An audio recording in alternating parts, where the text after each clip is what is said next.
Let's discuss all of this with our Foreign Affairs editor, Philip Turle, who's on the line for us now. Philip, according to these reports, how did the United States use Denmark to spy on European officials?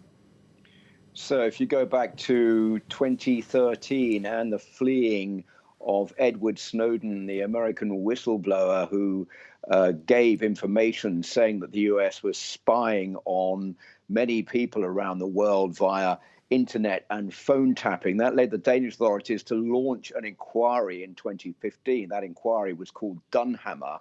And it found that the Americans had signed an agreement with Denmark. The National Security Agency had signed an agreement with Denmark's Foreign Intelligence Agency, the FE, and they were using cables, undersea cables, that were just off the coast of Denmark, intercepting them with their own software to spy on phone calls and messages and communications by leaders in Europe to see what they were saying.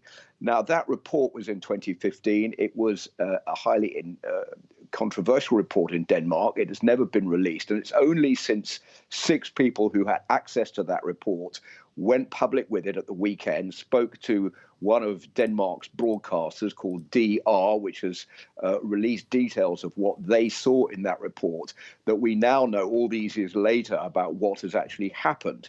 So this has created a couple of big questions. The first one is, did Denmark know about what was going on? And did the Danish authorities give the green light for the Americans to actually go ahead and spy on European leaders using Danish undersea cables and Danish equipment? Well, Denmark's Danish defense minister, has said nothing about the fact that Denmark gave the green light. She's called Trine Bramsen, but she did say that any spying is totally unacceptable, especially when it is on allies within the European Union.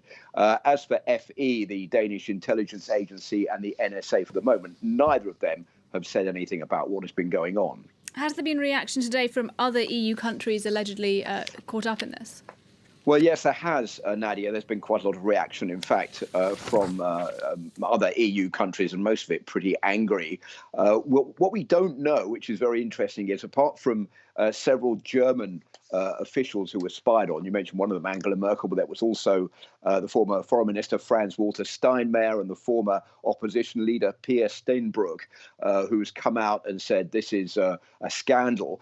We know that others, French, Swedish and Norwegian officials, are spied on, but we don't know which officials that report is actually talking about because the names have not been released yet. But there have been reactions here in France from the Europe minister, whose name is Clement Beaune. He said that there should be a full inquiry into what has been going on. There's also been a reaction from Sweden and also from Edward Snowden himself, saying that this is all the work of the current US President, Joe Biden, who is deeply involved in this scandal and needs to come clean about all of that as quickly as he can.